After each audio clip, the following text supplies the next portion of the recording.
येन चराचरं तत्पदं दर्शितं येन तस्मै श्रीगुरवे नमः। गुरुर्ब्रह्मा गुरुर्विष्णु गुरुर्देवो महेश्वर गुरुसाक्षात् परं ब्रह्म श्रीगुरवे नमः। ध्यानमूलं गुरुमूर्तिं पूजामूलं गुरुपदं मन्त्रमूलं गुरुवाक्यं मोक्षमूलं गुरुकृपा।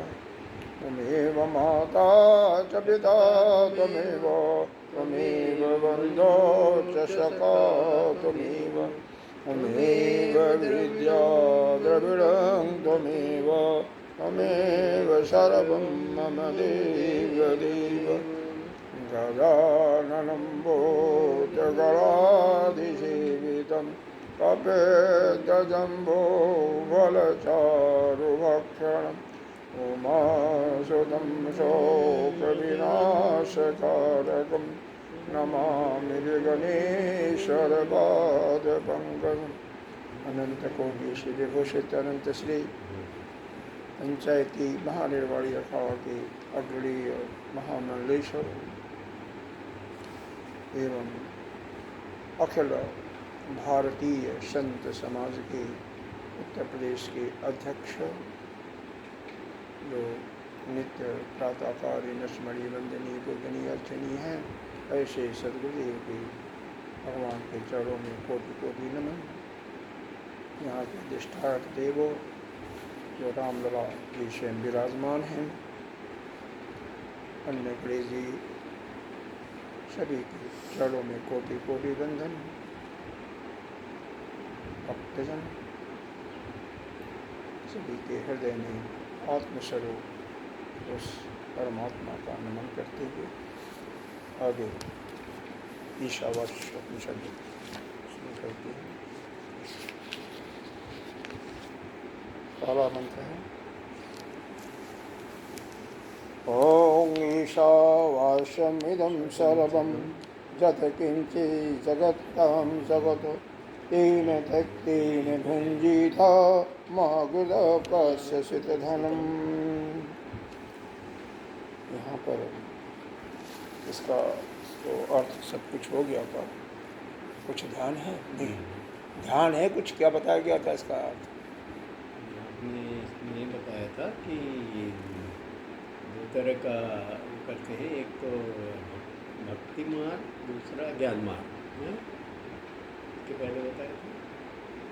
इसका यह बताया गया था चारों पुरुषार्थ से, इसी एक मंत्र से चारों पुरुषार्थों का वर्णन किया गया है। धर्म, पहला मोक्ष है, दूसरा धर्म है, तीसरा काम, चौथा अर्थ। ये बताया गया।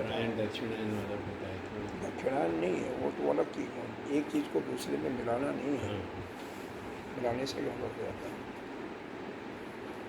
देखो, पहला अगर ऊपर की पंक्ति में क्या बताया गया कि ईशावास्यम इदम सर्वम जत किंचित जगत्तम, इस संसार में जो कुछ है सब कुछ किससे व्याप्त है? उस ईश्वर से व्याप्त है। ऐसा अगर अनुभव जिसको भी हो गया वह मुक्त हो गया, वही ज्ञानी हो गया, वही ब्रह्म विद्या को प्राप्त कर गया, जिसको ज्ञान हो गया, जिसको अनुभव हो गया अपने अंदर। और जिसको अनुभव नहीं हुआ वह पूरे विश्व में सबको ईश्वर में जानते हुए, प्रभु में जानते हुए उसकी उपासना करेंगे। ठीक है, तो यहाँ पर मोक्ष और धर्म दोनों हो गए। इसी को दूसरे रूप से बताया जा रहा है। दूसरी पंक्ति जो नीचे वाली पंक्ति है, तेन त्यक्तेन भुञ्जीथा मा गृधः कस्यचित् है, मतलब जो कुछ है सभी को त्याग के रूप में, त्याग से ही पालन करो, यानी त्याग करने के बाद ही उसका भोग करो। जो त्याग नहीं करता है उसका पालन नहीं कर पाता है, उसको भोग नहीं मिलता है। और क्या कहते हैं? मागृधः कस्यचित्, धन चाहे अपना हो या दूसरे का पराया हो, किसी का कोई इच्छा न करे। दूसरा अर्थ लगा गया कि यह धन किसी का नहीं है, धन किसी का नहीं होता, अतः इसकी इच्छा क्या बताया गया इसी में। हाँ न अपना है न पराये का। हाँ, इसी में एक टीका है, यह तो शंकराचार्य जी के अनुसार बता दिया गया। टीका है यह जो कि ऋषिकेश में नित्य वेद शास्त्र पढ़ाया जाता है, उन्हीं के एक आचार्य थे, उन्हीं का लिखा हुआ है। या दूसरी पंक्ति का उन्होंने अर्थ बताया कि यह सन्यासियों के लिए है, यह सन्यास की विधि का वर्णन बताया गया है उनके अपने हिसाब से। दूसरी पंक्ति, दूसरी नीचे वाली पंक्ति सन्यास के विधि का वर्णन है। क्यों? सन्यास की विधि, जिसको सन्यास लेना होता, दो प्रकार के सन्यास होते हैं। एक तो विद्वत सन्यास, जो कि विद्वान हो जाता है, ज्ञान हो गया है, वो अपना सन्यास ले लिया, उसको विद्वत सन्यास कहते हैं। जैसे आदि गुरु शंकराचार्य, ज्ञानदेव महाराज आदि बड़े बड़े लोग हैं। दूसरा विद्विषा सन्यास, ज्ञान प्राप्त करने की इच्छा से, ब्रह्म विद्या प्राप्त करने की इच्छा से सन्यास लेगा। उसको जैसे हम लोग सभी वेद ये सन्यास लिए। तो तेन तक भुंजी था, वो कैसे सन्यास लें? वो अपने तीनों ऐश्वर्यों से को त्याग करके। कौन तीन ऐश्वर्यें बताएंगे? तीन ऐश्वर्यें बताया गया था ना, तीन ऐश्वर्यें। ऐश्वर्य कौन सी? इच्छा कर लो, तीन ऐश्वर्य कौन सी बताया गया था? पुत्रेशा, वित्तेशा और लोकेशा। भूल गए ना? थोड़ा सा मैं खास का चीज़, देखो पूरा तो नहीं लेकिन खास का चीज़ें अनुभव में रखना चाहिए, तभी तो होगा ना। देखो ये तो बहुत महत्व है ना, कि जब तक हम ईश्वर ऐश्वर्यों से मुक्त नहीं होंगे, जब तक हमारे अंदर पुत्र की किसी प्रकार की इच्छा होगी, धन की इच्छा होगी, हालांकि इसके बिना काम नहीं चलता है, लेकिन वो सब अपने आप, यह नहीं है कि बिल्कुल छोड़ छाड़ करके फेंक दो, ऐसा नहीं कहा जा रहा है। मतलब यह है कि उसमें हाँ आसक्ति मत करो। और इसी प्रकार से अपने ऐश्वर्य का लोक तीसरा, लोक ऐश्वर्य, तीसरा नहीं बल्कि ऐश्वर्य, तो वित्त, पुत्र और लोक, ये तीनों ऐश्वर्यों से जो मुक्त होकर के, तीनों को त्याग करके फिर वह संन्यास ले सकता है। क्या तीन क्या बता दिया आपने? एक पुत्र ऐश्वर्य, पुत्र ऐश्वर्य, दूसरा वित्त ऐश्वर्य और तीसरा लोक ऐश्वर्य। ये पहले बताया गया था। बौद्ध, पितृ और लोक ऐश्वर्य, तीनों ऐश्वर्यों को त्याग करके फिर वह विद्विषा संन्यास ग्रहण करके वेद का ज्ञान प्राप्त करें और ब्रह्म तत्व को जाने। फिर इसके चौथा जो चरण है उसमें उनको आदेश दिया गया, माग्रह का सिद्धनम, वह किसी प्रकार का यह त्याग तो उन्होंने कर दिया, फिर किसी से किसी चीज़ की इच्छा मत करें, किसी से धन की इच्छा ना करें। मतलब सीधा सा है, सन्यासियों को, जो सन्यासी लिया वह किसी से धन की डिमांड ना करे, धन की ज़रूरत इच्छा बिल्कुल ना करे। मतलब यह उनके लिए एक प्रकार से आदेश दिया गया,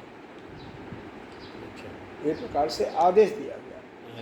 एक तो शंकराचार्य जी के अनुसार पहले हमने बता दिया था पूरा, और वो जो है आनंद गिरी का टीका कहते हैं, आनंद गिरी के टीका के अनुसार यह जो है इसका पहले का नीचे वाली पंक्ति का जो तीसरा चरण है उसका तात्पर्य यह है कि अपने तीनों ऐश्वर्यों, त्रैश्वर्य, वित्तैश्वर्य और लोकैश्वर्य, इन तीनों ऐश्वर्यों को त्याग करके जो वेद को मतलब ब्रह्म विद्या को जानने वाला है वह विद्विषा संन्यास लेकर के आगे बढ़े।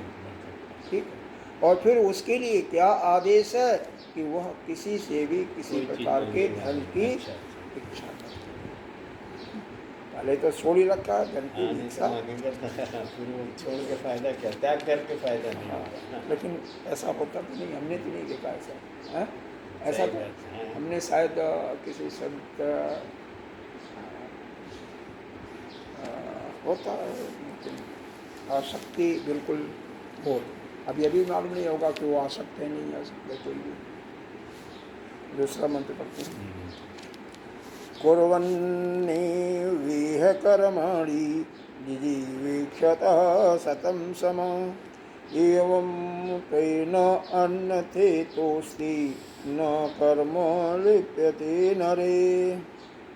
यह उत्तम अधिकारी के लिए पहला बताया गया था।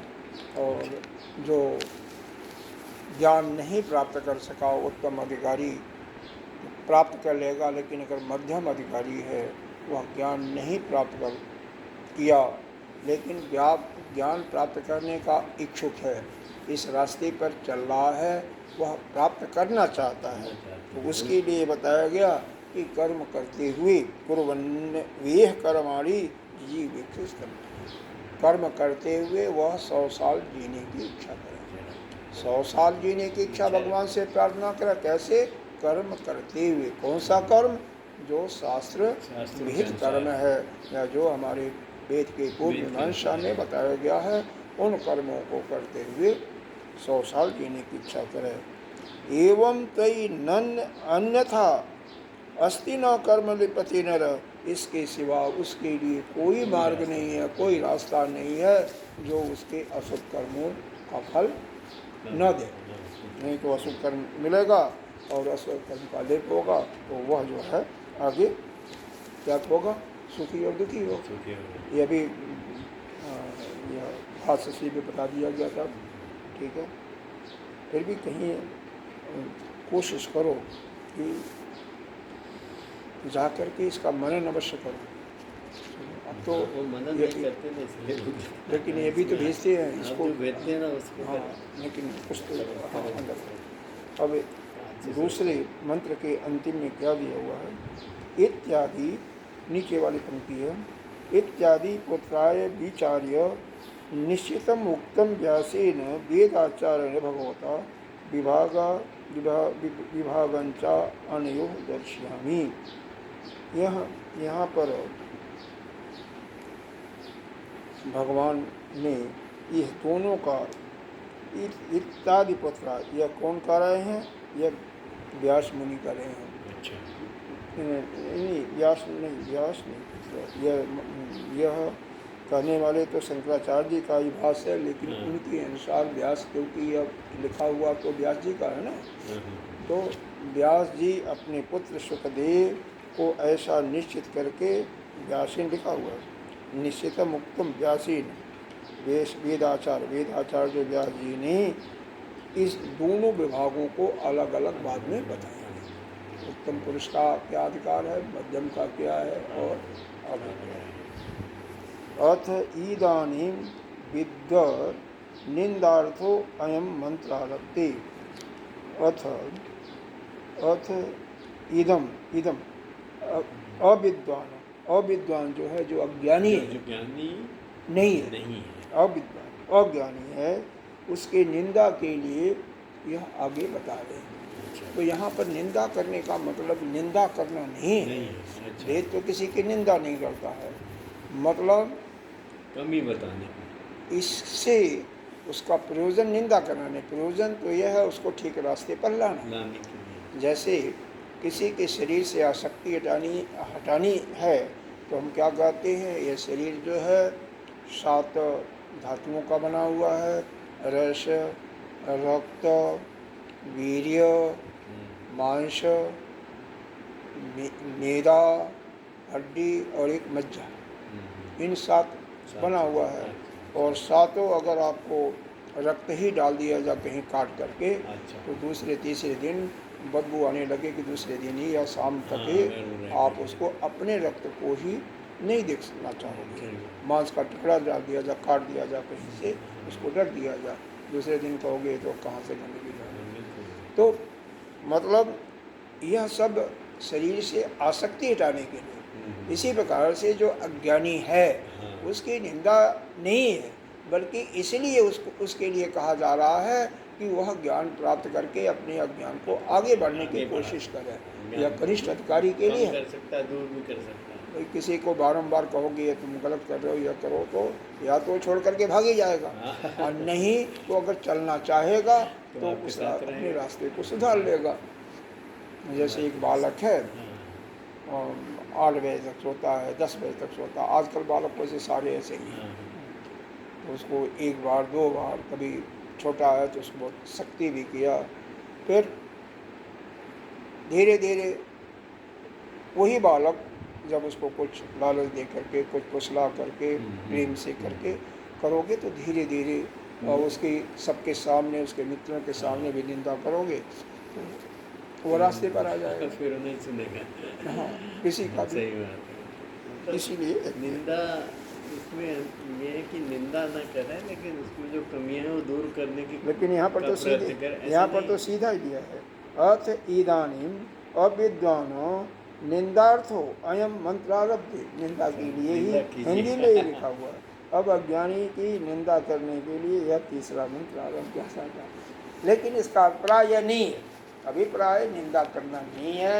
अभिप्राय यह है जो कनिष्ठ अधिकारी है, जो न तो मध्यम कैटेगरी में आया दूसरे में, न पहले वाले में आया, प्रखर बुद्धि वाले में आया, तो उत्तम अधिकारी में आया, उसके लिए यह मंत्र आरंभ किया जाता है, जिससे वो भी ठीक ठाक रास्ते पर। ये थोड़ा सा गंभीर है, वैसे भाष बहुत छोटा है, लेकिन असूर्या नाम ते लोक अंधेन तमसावृता ताम ते प्रेत्याभिगच्छन्ति एके च आत्महनो जन। आशु कहते हैं प्राण को, इसको आशु कहते हैं प्राण। प्राण को क्या मतलब है? असूर्या नाम ते लोका अंधेन तमसा।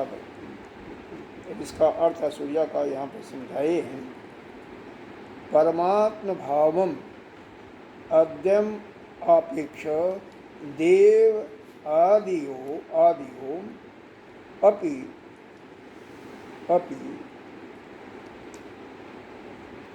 असुरास्ते चांश स्वभूता लोका असूर्या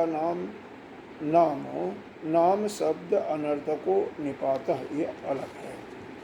मतलब यहाँ पर यह जो असूर्या का नाम लिया प्राण का, यहाँ तो नाम शब्द जो है यह केवल छंद को पूरा करने के लिए जोड़ दिया गया पूरा करने के लिए। लेकिन असूर्या का मतलब जो होता है कि वह परमात्मा या प्राण की, जो प्राण क्या है, तो प्राण अप्राण, जो प्राण ही नहीं है, मतलब प्राण की उपासना करते हैं। कहीं काम बता गया विज्ञान को विषय में इसका वर्णन किया गया, प्राण की उपासना। हाँ, नाम ते लोका अंधेन तपसा बता। तो यह परमात्मा की अपेक्षा, इसका अर्थ यहाँ पर बताया गया कि परमात्मा भाव से, वो परमात्मा भाव क्या है, वही अपना भाव जो पहले मंत्र में आया था, परमात्मा को ही सब कुछ समझना। परमात्मा में भाव जिसका दृढ़ हो जाता है वह क्या है? अद्वैत भाव है, सब कुछ एक ही है। उसी प्रकार से ये जो प्राण है, समष्टि में एक ही प्राण है, एक ही प्राण है, तो समष्टि में एक ही प्राण है। तो उस परमात्मा भाव से क्या उसके अपेक्षाकृत जहाँ पर क्या है? अद्वैत है। तो अद्वैत भावना जिसके अंदर नहीं है, या अद्वैत भावना के सापेक्ष कहो या उसके अपेक्षा करो, जितने भी जीव हैं जो अद्वैत मत को फॉलो नहीं करते हैं, जो अद्वैत नहीं मानते हैं, यानी जिसके अंदर भेद दृष्टि है, चाहे वह देवता भी है, देवता भी, और आदि का दिया, आदि में मनुष्य भी हैं, सभी आ जाते हैं।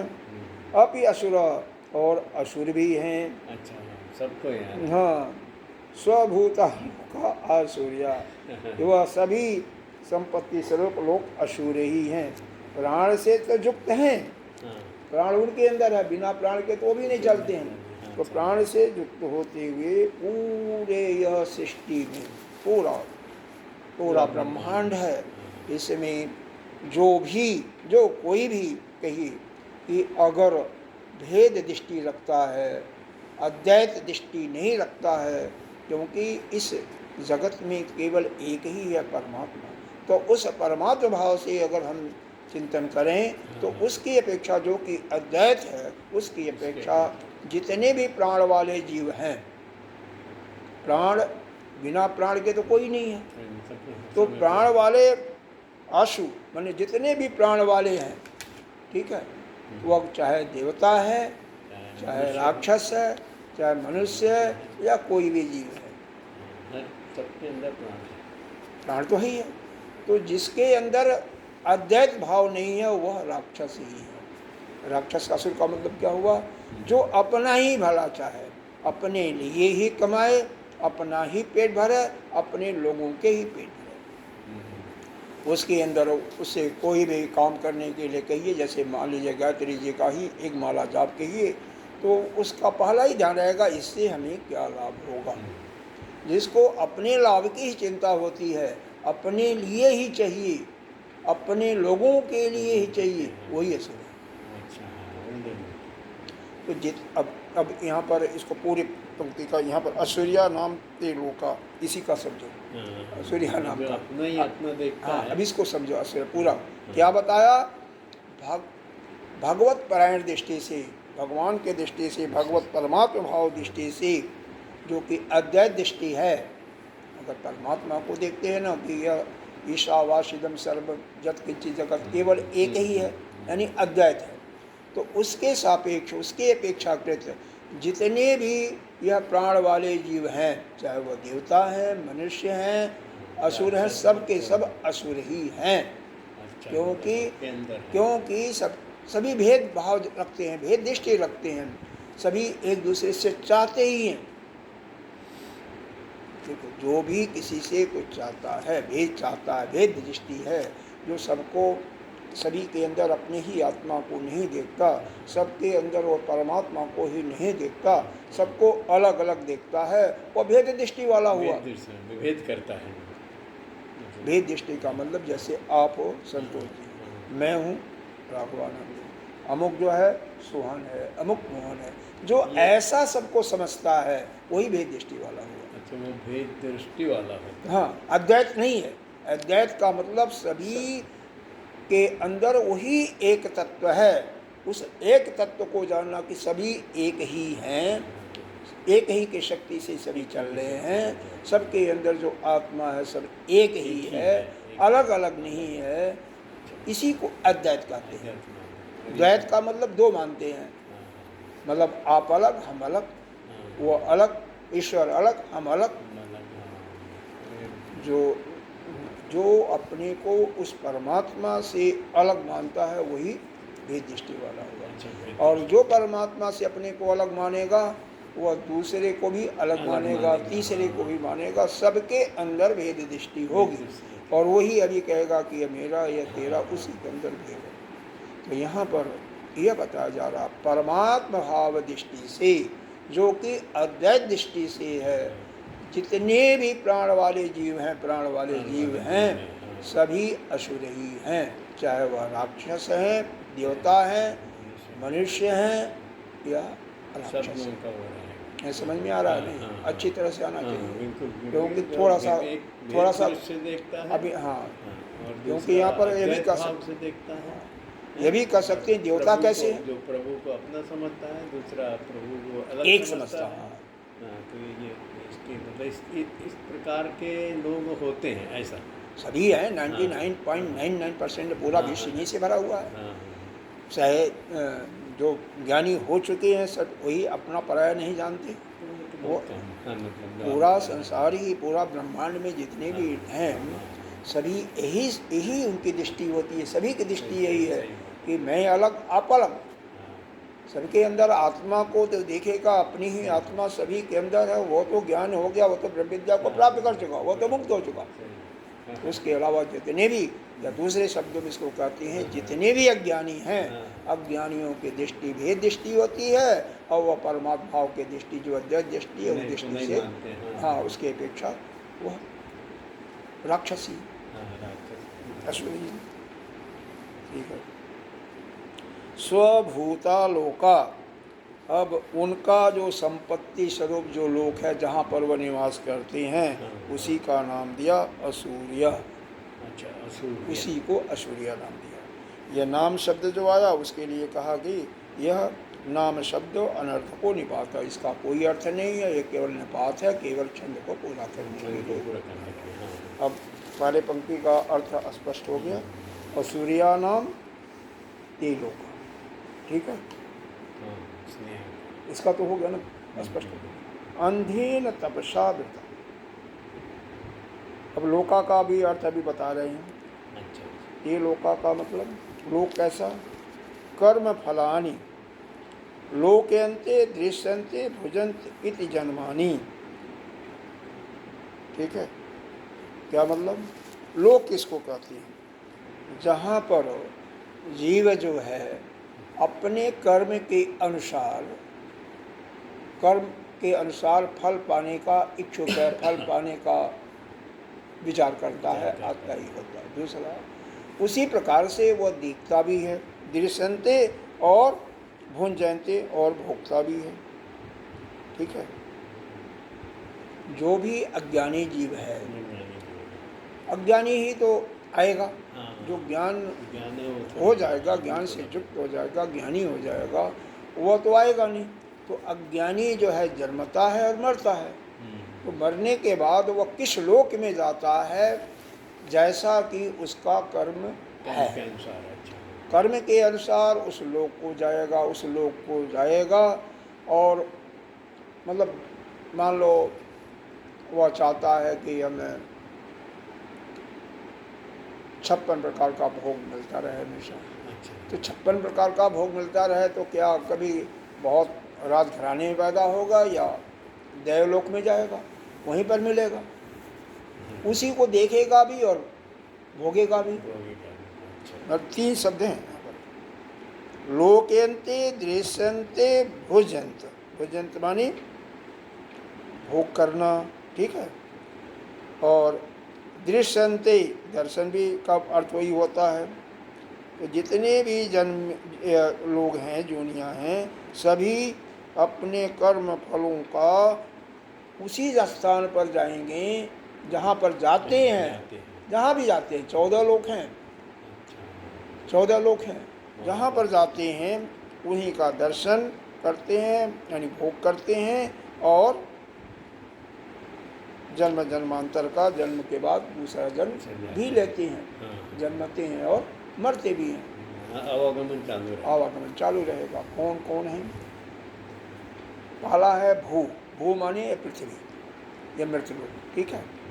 उसके बाद भुवः, स्व, मह, जन, तप, सत्यम। तो यह पृथ्वी को लेकर के 7 लोग ऊपर हैं। नीचे 7 लोग हैं, अतल, बेतल, सुतल, महातल, रसातल, तलातल और पाताल। यह 7 नीचे हैं, 7 ऊपर हैं। गल भू, भुवः, स्वः, मह, जन, तप, सत्य। यह पृथ्वी समेत 7 ऊपर वाले हैं। नीचे वाले अतल, बेतल, सुतल, तलातल, महातल, रसातल और पाताल, ये नीचे। तो ये 14 लोक हैं। तो कोई भी किस लोक में जाएगा वह उसके कर्म का भोग, जो कैसा कर्म किया है उसका फल भोगने के योग्य जो लोक होगा वहीं पर जाएगा, उसी का दर्शन करेगा और इसी को भोगेगा भी। जैसे 14 लोक में कहीं भी जा सकता, कहीं भी जा सकता है, अनुसार उसका जाएगा। जैसे मान लो कहीं कसाई खाना है, कसाई खाना है, हिंसा हो रही है, आपने वैसा कर्म किया हुआ है तो नहीं कुछ तो कम से कम उसी रास्ते से जाओगे जहाँ पर पैदा होगे, यहाँ पर कसाई खाना हो। सही बात है। देखोगे भी और हो सकता है भोग भी करो, दर्शन तो होगा ही होगा है। तो है ही।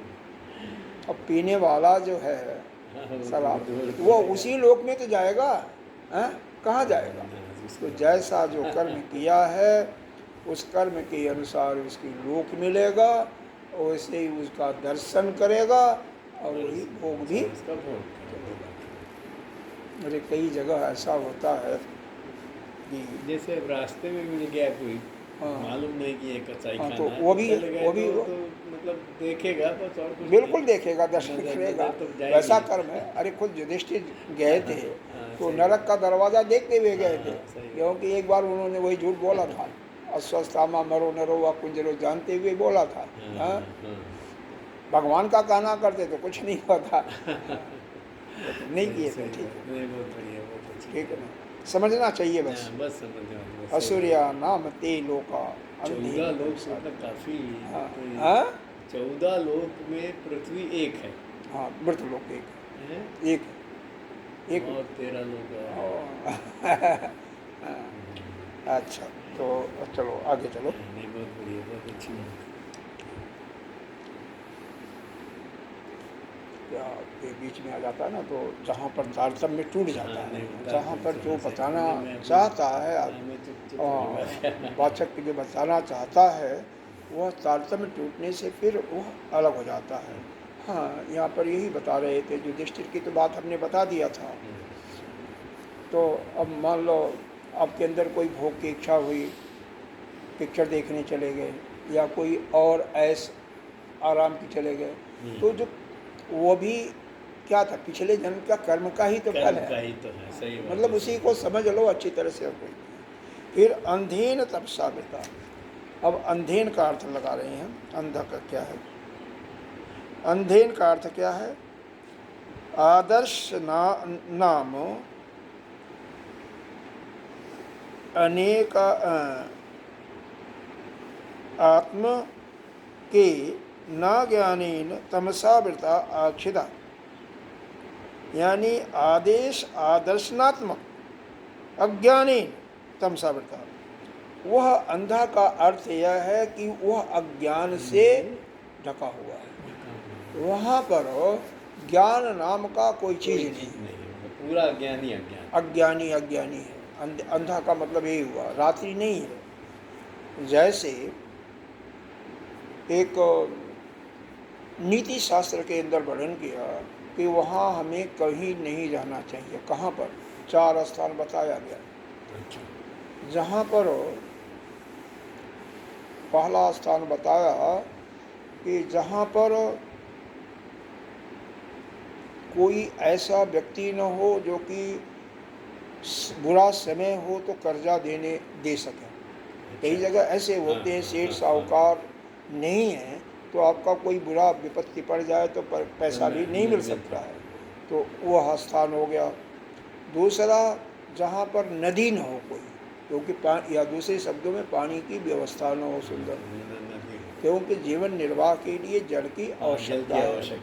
तो जहाँ पर जल की प्रॉपर व्यवस्था न हो, यानी नदी न हो, जहाँ पर कोई कर्ज देने वाला न हो, जहाँ पर कोई भगवान का भक्त वैष्णव भक्त न हो, और चौथा जहाँ पर कोई ज्ञानी न हो, क्योंकि ज्ञानी होगा तभी जाकर के कभी आपकी सदगति हो सकती है। तो ऐसे स्थान पर, ऐसे जगह पर कभी नहीं रहना चाहिए, बिल्कुल वह स्थान छोड़ देना चाहिए। ज्ञानी है तो कभी न कभी आपके पूछने पर या उसके अंदर मन में इच्छा हो गई, आपके प्रति करुणा आ गया, तो आपको ज्ञान दे करके वह मुक्त कर देगा।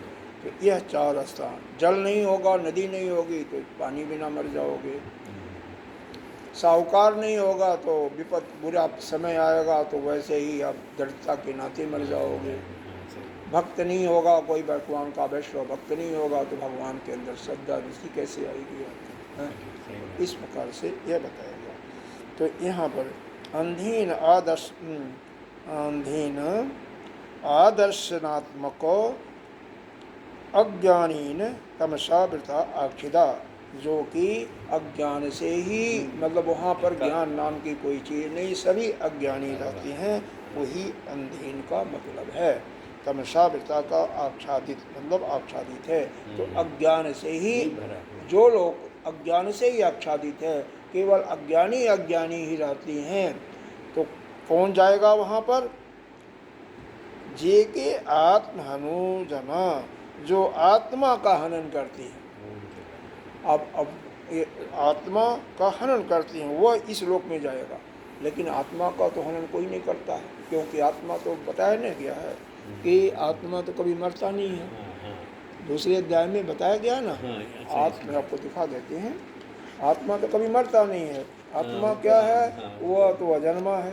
देखो, न जायते मृते वा कदाचित, न यम भूता भविता व न भूया, अजो नित्य शाश्वतो अयम पुराणी न हन्यते हन्यमाने शरीर। विष्णु जो नित्य शाश्वतो मतलब शाश्वत मतलब शाश्वत माने हमेशा। तो यह जो आत्मा है, अब यहाँ पर प्रश्न होता है कि एक तरफ आप कहते हो आत्मा जो है नित्य है, उसका मृत्यु नहीं होती है, वो तो मारा भी नहीं जा सकता। और भी क्या है? नैनम छिद्यन्ति शस्त्राणि नैनम शोषयति मारुतः नैनम दहति पावकः, इस प्रकार से कहा गया ना। तो एक तरफ से आप यह कहते हो कि आत्मा तो अछेद्य है, वह मारा ही नहीं सकता, वो तो नित्य है, और दूसरी तरफ कहते हो कि आत्मा को मारने वाला, तो यह कैसे संभव? अच्छा दोनों। तो जब आत्मा को मार ही नहीं कोई सकता, तो यह कैसे कह रहे हो कि आत्मा को मारता है, आत्मा का हनन करता है? तो कहते हैं इसका मतलब यह नहीं है, इसका मतलब यह है कि आत्मा का जो तिरस्कार करता है, जो आत्मा को जानने की प्रयास नहीं करता है, तो वह जन्मांतर 84 लाख योनियों में ही भ्रमण करता रहता है। इसका मतलब वह आत्मा का तिरस्कार करता है। यहाँ पर टीकाकार ने बताया है कि देखो, कोई भी किसी से अगर चींटी मर गया तो चींटी के मारने का भी वह प्रायश्चित होता है। गाय मर गया तो भी उसका भी प्रायश्चित होता है। करते हुए लोगों को देखा होगा, बनारस में जाकर के लोग 6 महीना भिक्षा मांगते हैं, भिक्षा से भंडारा जो इकट्ठा करते हैं धान गेहूँ, उससे भंडारा करते हैं, और भंडारा करने के बाद वह पवित्र करते फिर घर में आते हैं। लेकिन जो अपने आप का यानी अपने आत्मा का तिरस्कार करता है, अपने आत्मा का हनन ही ये तिरस्कार करना ही, या अपने को ज्ञान के रास्ते पर न चलना, या इस शास्त्र का जो ज्ञान है इसको न के सुनने की जिसकी इच्छा ही नहीं है, अज्ञानी जिन हमेशा रहना चाहता है, जो कि हमेशा मरने के बाद पुनः उत्पन्न होता है, उत्पन्न हुआ फिर मरा, फिर 84 लाख जोनी में उसको मनुष्य की जोनी भी फिर आसानी से नहीं मिलती, वह ऐसा जो है वह आत्मा का तिरस्कार कर रहा है, वही आत्मा का हनन कर रहा है।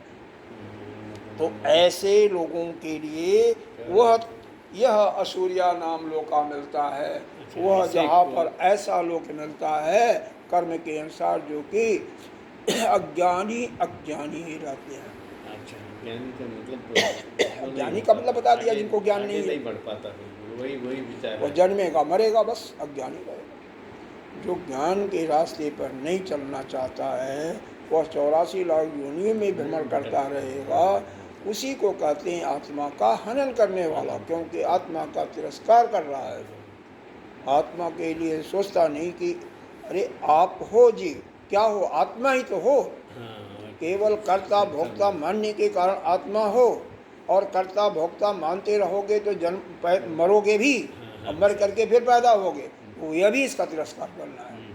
दूसरे शब्दों में तिरस्कार करोगे तो इसका निचोड़ एक लाइन में ही है कि हमें आत्मज्ञान या ब्रह्म ज्ञान प्राप्त करना ही है, क्योंकि ब्रह्म ज्ञान यदि हम प्राप्त करते हैं तो ही हम आत्मा का हनन नहीं करते हैं, और जो नहीं प्राप्त करता है या इस रास्ते पर चलता है वह आत्मा का हत्यारा है, और वह इस 84 लाख योनियों में मरता रहेगा, जन्मता मरता रहेगा। ठीक है, समझ में आ गया? हाँ बिल्कुल। जो तिरस्कार करता है, जो नहीं मानता है, उसी को हाँ, ये जो इस रास्ते पर, इस ज्ञान प्राप्त करने के रास्ते पर ही नहीं चलता, जाता, हाँ, वही हत्यारा हो मानता गया। ही नहीं तो तो कहाँ का कुछ पूरे आएगा। सभी लोग हत्यारे हो गए। सही ठीक बात है, है सर, और बहुत इसीलिए सही, जन्मते मरते बहुत रहते अच्छा, हैं। अच्छा सर। ताम ते प्रेता गच्छति, तो वो क्या होते हैं? ताम ते प्रेत, प्रेत कहते हैं मरने के बाद आते जाते अच्छा रहते हैं। अच्छा, ठीक है, उन्हें वही लोग प्राप्त होता है। मरने के बाद जैसा कर्म है, उस वैसे ही कर्म मिलेगा। के अनुसार वह अज्ञानियों का 14 लोग जो, उसमें से कोई न कोई लोग उनको प्राप्त होता सही है। सही बात। जैसा कर्म होता है, जैसा वैसे फल उनको कर्म भोगना के होता अनुसार है, मिलेगा, हाँ। उसी का दर्शन करना, उसी का भोग करना, वही लोग प्राप्त होता है। किनको? जो आत्मा का तिरस्कार करते हैं या आत्मा का हनन करते हैं। हनन करते हैं। अब आगे देखो, इसको थोड़ा सा रह गया। ये तिरस्कार कैसे करते हैं, मतलब तिरस्कार मानते ही इसलिए नहीं, करते मानते ही हैं, उसको नहीं। जानने। देखो, आत्मा नित्य शुद्ध बुद्ध मुक्त है। आपने कर्ता भोक्ता का एक चोला पहन लिया, हाँ तो हाँ, इसका मतलब क्या हुआ? कर्ता भोक्ता ज्ञाता का चोला पहनने से वह जीव, जो आप शरीर से संबंध बनाया, तो शरीर के साथ जो अच्छा बुरा पाप पुण्य हुआ, तो उसका फल भोगने के लिए तो जाएगा ना, नरक में भी जाएगा ना। तो आत्मा का तिरस्कार नहीं हो रहा था, और क्या हो रहा और है? क्या हो, सही बात है। आत्मा का तिरस्कार वहाँ पर हो रहा है। हाँ, बराबर। अगर जो जाकर के ज्ञान प्राप्त कर लिया, नहीं तो अगले जन्म में प्राप्त कर लेगा। इस जन्म में अगर कहीं किसी कारण से मृत्यु हो गई, ब्रह्मा के पास जाकर के क्रम मुक्ति से मुक्त हो जाएगा, तो कम से कम तो वह आत्मा का तिरस्कार तो नहीं किया ना। ठीक है, का जन्म वह चल तो रहा, प्रयत्न तो कर रहा है, और जो प्रयत्न ही नहीं करता वो, क्या तो करेगा, फायदा करेगा, उसको हाँ मतलब संपूर्ण तरह से एकदम से हाँ, अलग। तो क्या होते हैं? करतान अस्थावरान प्रत्यय, मरने के बाद कहीं अस्थावर हो जाएंगे, वृक्ष हो जाएंगे। हाँ, त्यक्तमेव देहा विगच्छन्ति यथा कर्म तथा श्रम। जैसा कर्म होता है, जैसा सुना हुआ है, वैसा ही वह, चाहे पेड़ वृक्ष का, चाहे चींटी का, चाहे मच्छर का, या पड़ों में कीड़े, नाना प्रकार की जोनियाँ उसी में आते जाते मरते रहे। आत्मानम घ्नन्ति आत्महनाः एते जना, ये विद्वांस, जो कोई भी आत्मा का नाश करते हैं, वे आत्मघाती कहलाते हैं। एते जना जत विद्वांस, वो कौन है? कथम, जो अज्ञानी है, जो अज्ञानी है वही तो। कथम त आत्मान, वे सर्वथा अपने आत्मा की हिंसा करते रहते हैं। हिंसा का मतलब उसका तिरस्कार, यहाँ पर नहीं दिया हुआ, टीका में इसको स्पष्ट किया हुआ है। अविद्या दोषेण विद्यमानस्य आत्मान तिरस्कार नहीं दिया हुआ। अविद्या रूपी, अज्ञान रूपी दोष के कारण ही अपने नित्य शुद्ध आत्मा को न जानते हुए उसका तिरस्कार करते हैं। वही उसका तिरस्कार है। न उसको जानो, आत्मा को न जानो, जानने की कोशिश न करो, तो वही तिरस्कार है। जो कि नित्य है, शुद्ध है, मुक्त है, लेकिन उसको जानने की कोशिश नहीं करते। अज्ञान के कारण वह जीव बैठा है, जीव बन बैठे। मतलब कुछ प्रयत्न ही नहीं करता उस तरफ जाने का। अरे प्रयत्न करोगे तो मिलेगा तो नहीं, मिलेगा तो नहीं। कोई ऐसा संसार में ऐसा चीज़ नहीं है कि जिसके लिए प्रयत्न करो और न मिले। और किसी तरह से आपका पैर फिसल भी जाता, नहीं मिलता, तो दूसरे जन्म में हो जाएगा, क्योंकि जैसा आप कर्म करोगे उसी के अनुसार आपको लोक मिलेगा। फिर विद्यमानस्य आत्मनो जत कार्यम फलम जरा मृत आदि संवेदन लक्षणम तदस्ते स तिराभूतम भवतीति प्रकृतो विद्वांसो जना आत्महनन उच्यते तेन ही आत्महनन दोषेण संसरते। कहा गया है नित्य विद्यमान आत्मा कैसा है? वह अजर है, अमर है, वह कभी जन्म नहीं लेता, कभी मरण नहीं लेता, तो वह ज्ञान स्वरूप है। तो यानी, लेकिन अब उसको क्या कर रहे हो? उसको आप मरे हुए के समान ले रहे हो, हाँ?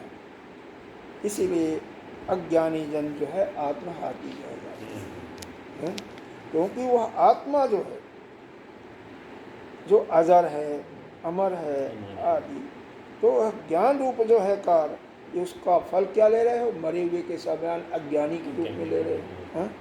इसीलिए वह मरे हुए के समान ही तो हो जाता। अगर उसको ज्ञान रूप जानोगे, नित्य जानोगे, और उसके लिए प्रयास करोगे, शरीर का भेद शरीर की दृष्टि से अपना मन को हटा लोगे, आप शरीर नहीं हो, आप तो नित्य शुद्ध बुद्ध मुक्त आत्मा हो।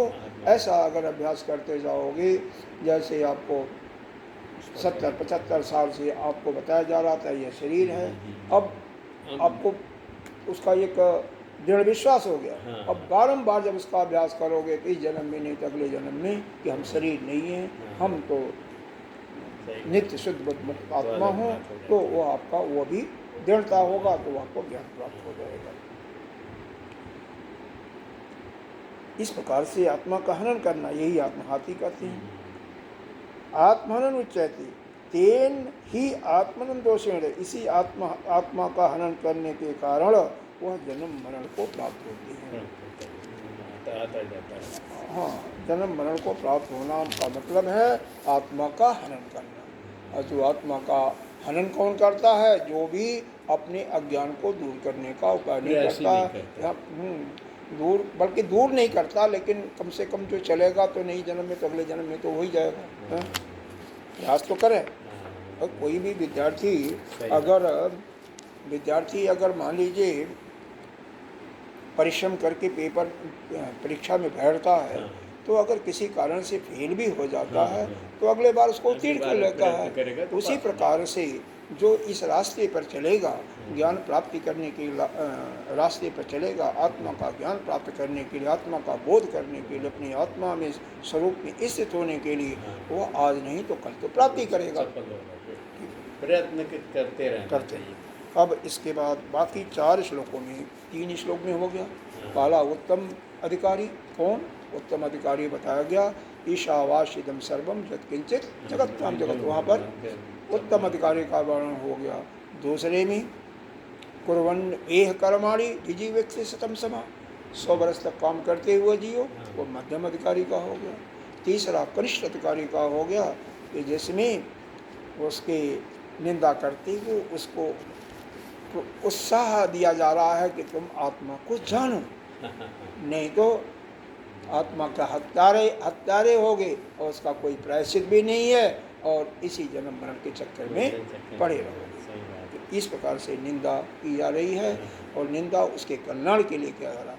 बाकी वह भाई आत्मा को जानो, तो आत्मा कैसा है, कैसे जाने, तो उसके लिए अगले 4 श्लोकों में वर्णन किया जा रहा है। 4 बस 2 लाइन पढ़ करके समय तो हो गया, लेकिन 2 लाइन पढ़ लेते हैं। जस आत्मनो हननम अविद्वांस संसरति तद विपरेण विद्वांसो जना मुच्यन्ते तेन आत्मनो। इस आत्मा का हनन करने से जो अज्ञानी लोग हैं वो क्या करते हैं? जन्म मरण को प्राप्त होते हैं, कोई जन्मते हैं, मरते हैं। और जो तद विपरेण, उसके जो विरुद्ध हैं, विपरीत हैं, कौन? विद्वान लोग जो हैं वह अपनी आत्मा का हनन नहीं करते हैं, और वह फिर आत्मा कैसा है वो कैसे जानते हैं? कीदृशम आत्मत्युच्यते, तो यह आगे बताया जा रहा है कि वह आत्मा हमारा कैसा है। मतलब सीधी बात है कि जो अज्ञानी हैं वह जन्मते मरते रहते हैं, वही आत्मा का हनन हो गया, आत्मा का हनन हो गया। और जो इसके विपरीत हैं, इसके उल्टे हैं, जो कि आत्मा का ज्ञान प्राप्त कर रहे हैं, उसके रास्ते पर चल रहे हैं, प्राप्त कर चुके हैं या चल रहे हैं, वह आत्मा का हनन नहीं करते। और जब ज्ञान प्राप्त हो गया तो वह जन्मते मरते नहीं हैं। तो फिर कहते हैं आत्मा कैसा है, तो उसको बताया जाएगा। आनंद करता है उसी को। हाँ, तो उसको फिर हम कल सुनते हैं कैसे है कैसे नहीं। ठीक है। ओम पूर्णमदः पूर्णमिदं पूर्णात् पूर्णमुदच्यते पूर्णस्य पूर्णमादाय पूर्णमेवावशिष्यते। ओम शांति शांति शांति।